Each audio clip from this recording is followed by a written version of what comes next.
अर्थात ऋषि मुनि वेद की ऋचाएं ही गोपी बन करके प्रकट है।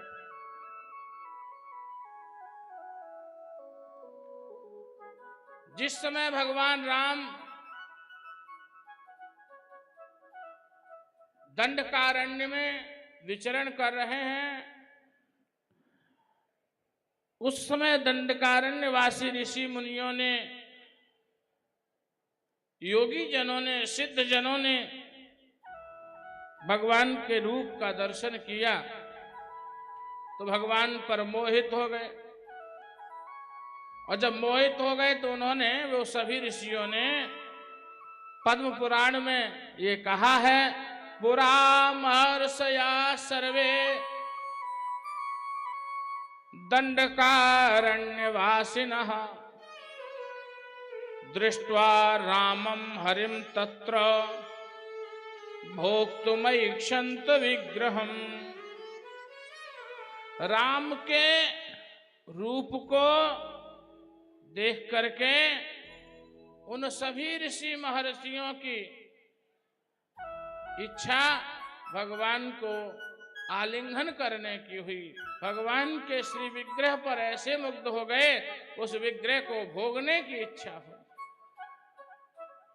भगवान ने देखा, राम जी ने, ओहो अच्छा, क्योंकि मर्यादा पुरुषोत्तम है, मर्यादा का खंडन कर नहीं सकते।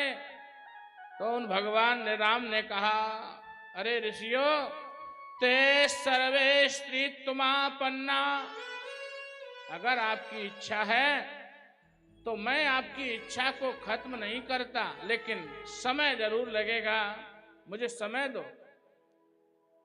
और क्या समय चाहिए? मैं ये वचन देता हूं, आप सभी ऋषि महर्षि गण द्वापर में गोपी भाव से उत्पन्न होना। ते सर्वे स्त्रीत्वमापन्ना समुद्भूताश्च गोकुले,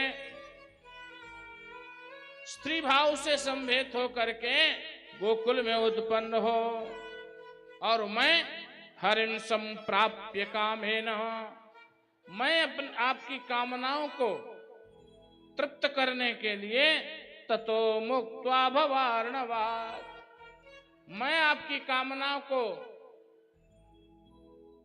तृप्त करने के लिए द्वापर में कृष्ण के रूप में अवतीर्ण होऊंगा। उस समय आप हमारा आलिंगन करके मुक्ति को प्राप्त होगे। जो राम के रूप का दर्शन प्राप्त करके ही जो ऋषिगण मुक्त हो गए होते, हो जाते, लेकिन इच्छा ऐसी, कामना ऐसी रखी कि राम का दर्शन करके भी मुक्ति को प्राप्त नहीं हो पाए। मुक्ति का साधन क्या है? अन्यथा रूपम हित्वा स्वरूपेण व्यवस्थित मुक्ति ही, अपने स्वरूप में स्थित हो जाना, अन्य रूपों को छोड़ करके स्वरूप का चिंतन स्मरण करना ही मुक्ति है।